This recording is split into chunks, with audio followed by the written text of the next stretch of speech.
Bonjour, bonjour peuple de Dieu, bonjour bien-aimés dans le Seigneur. Je suis très ravi une fois de plus que nous nous retrouvons sur cette plateforme Emma World. C'est le pourquoi aujourd'hui nous allons encore parler de la part de notre Seigneur. Nous allons encore exhorter ce matin. Aujourd'hui, le thème s'intitule « Le silence n'est pas l'absence de Dieu dans nos vies ». Le silence de Dieu n'est pas son absence dans nos vies. Et avant de commencer le rendez-vous d'aujourd'hui, j'aimerais que nous puissions rendre grâce à l'Éternel, parce que la Bible nous dit dans toutes choses, nous devons rendre continuellement grâce à notre Seigneur. Et nous allons prier pour quelques minutes.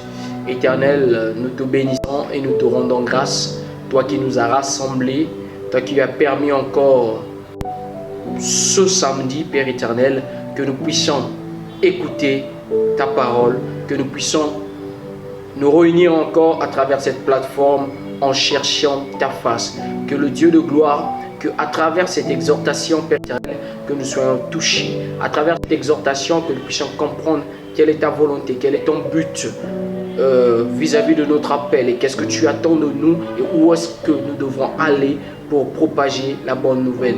Nous te rendons grâce et nous disons merci pour ce matin. Bien-aimé dans le Seigneur, j'ai bien donné le thème pour toi qui viens tout juste de te connecter. Le thème d'aujourd'hui, c'est « Le silence de Dieu n'est pas son absence dans nos vies ». Nous allons prendre nos Bibles. Je te laisse le temps de prendre ta Bible. Tu vas prendre ta Bible, bien-aimé dans le Seigneur. Peuple de Dieu, prends ta Bible. Frères et sœurs, là où tu es, prends ta Bible. Je te laisse le temps de prendre ta Bible. Ok. Nous allons prendre nos Bibles dans le livre de Jean. Jean, le chapitre 11. Et nous allons prendre juste un verset. C'est un verset, mais ça dit beaucoup de choses. Le verset 3. Jean 11, le verset 3. Je lis la parole de Dieu. Les deux sœurs envoyèrent donc quelqu'un à Jésus pour lui faire dire « Seigneur, ton ami est malade. » Amen. Et comme je viens de le dire, le silence de Dieu n'est pas sans absence dans nos vies. Et nous devons comprendre c'est quoi d'abord le silence. Le silence, c'est le fait de ne pas parler. C'est ça le silence. Et c'est aussi un moment pendant lequel on ne dit rien. C'est ça le silence. Maintenant, quand nous parlons de l'absence, c'est le fait de ne pas être dans un lieu où l'on pourrait être. Un lieu où on était censé être, mais on n'est pas là. C'est ça qui signifie l'absence. La personne est absente là où on s'attendait de plus à lui. Maintenant, sur la pensée de ce matin, la Bible nous dit ceci, que les deux sœurs, Marie et Marthe, les deux sœurs de Lazare, Lazare était malade et Lazare était l'ami de Jésus. Lazare avait deux sœurs, Marie et Marthe. La Bible nous dit que Lazare était malade. Le fait que Lazare était malade, cela a attristé leurs sœurs. Et les deux sœurs ont envoyé des messagers et ont envoyé un messager auprès de Jésus pour signifier à Jésus que Jésus, tu dois venir parce que celui que tu aimes, ton ami, est malade. Bien-aimé, pour tous ceux qui me suivent ce matin, j'aimerais tout simplement te faire savoir que les deux sœurs, en envoyant un message vers Jésus, est l'image également d'une prière. Et l'image d'une prière pour une personne qui implore à Dieu vis-à-vis de la situation que la personne est en train de traverser. Tu es en face d'un défi. Tu es en face d'une situation défavorable. Tu es face à une situation qui ne te plaît pas. La maladie, un accident, un AVC, un de tes parents ont été de traverser des moments comme ça. Tu fais appel à Dieu, à l'image de ces messagers, à l'image du messager que Marie et Marthe a envoyé. Mais la Bible nous dit que quand on a envoyé ce messager, ce n'est pas aussitôt que Jésus s'est manifesté. Ils ont envoyé un messager et pour eux, pour les dames, Marie et Marthe, elles s'attendaient que quand elles vont envoyer un messager et que le messager puisse revenir avec Christ à l'immédiat. Ou pour d'autres, c'est instantanément. Mais là, à aucun moment, la Bible nous dit que quand ils ont envoyé le messager et que le messager est venu à l'immédiat, le messager est venu instantanément. Non. À aucun moment, la Bible nous dit cela. C'est pour dire à une personne que peu importe ce que tu traverses, quand tu pries, quand tu demandes à Dieu et que les hommes de Dieu imposent leurs mains, entrent dans des programmes pour ta situation, quand tu n'as pas encore reçu ta réponse, cela ne veut pas dire que Dieu est absent dans ta vie. Jésus-Christ, qui est notre modèle par excellence, il est passé par ces moments-là. Sur la croix, vis-à-vis de la situation qu'il était en train de faire face. Il y a un moment qu'il s'est senti abandonné par son Père. C'est le pourquoi il a crié sur la croix.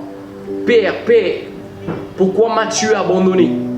C'est parce qu'il y avait eu un moment de silence où Dieu était dans le silence. Le silence de Dieu n'est pas son absence dans ta vie. C'est le pourquoi, bien-aimé dans le Seigneur, que il y a un moment que tu pries, il y a un moment que tu demandes quelque chose au Seigneur. Il t'a entendu. Mais le fait qu'il n'a pas répondu à l'immédiat, cela ne veut pas dire qu'il t'a oublié.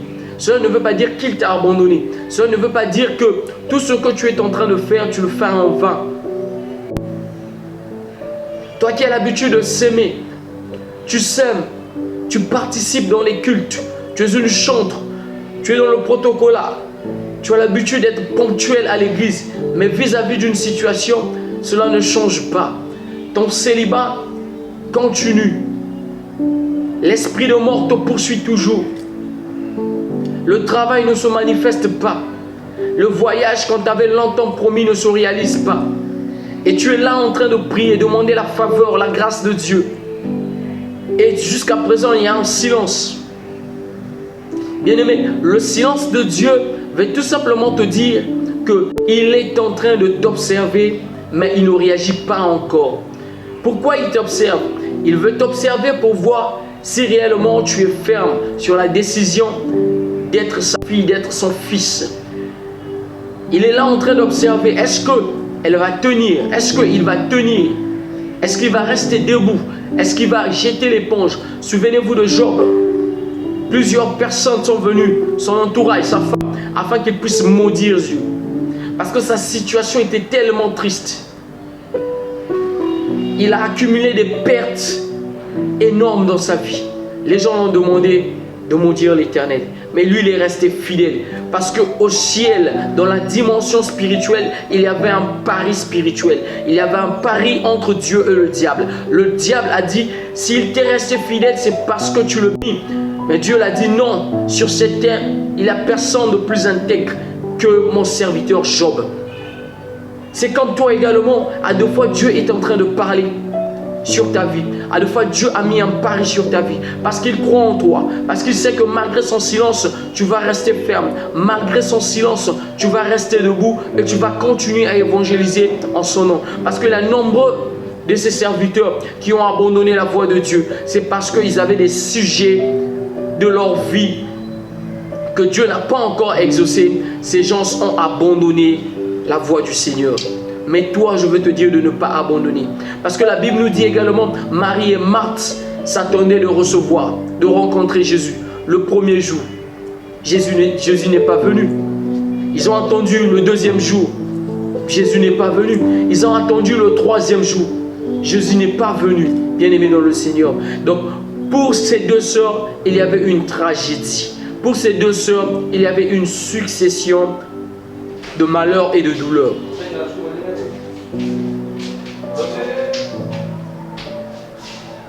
Je ne sais pas si quelqu'un me comprend. Il y avait une chaîne. Ils sont passés de la maladie, de la douleur de la maladie à la mort. Jésus n'est pas venu. De la maladie, Jésus n'est pas venu. À la mort, Jésus n'est pas venu. À l'enterrement, Jésus n'est pas venu. Une fois enterré et que le cadavre sentait déjà, puait déjà, c'est là où Jésus vient. C'est pour te dire également la situation de ta vie. Quelque chose est toujours capable de se passer. Jésus, s'il ne vient pas encore, il viendra sûrement quand la situation de ta vie va commencer à sentir. Quand l'odeur de ta situation va se propager. Quand ton malheur va se propager. Il est capable de venir et de parler. Il est capable de venir et de changer cette situation. Moi, je crois en lui et je crois en toi également. Toi qui écoutes ce message, son silence n'est pas son absence dans ta vie. Monsieur lundi là? Oh. Comme ça. Oh, donc, j'aimerais te dire de rester ferme dans les choses de Dieu. De rester ferme. Fin de fin, Jésus est venu. Quand Jésus est venu, c'était un soulagement pour les deux sœurs. C'était un soulagement pour l'entourage de Lazare. J'aimerais te dire aussi, toi qui m'écoutes, qu'il y aura un soulagement quand il va se manifester dans ta vie.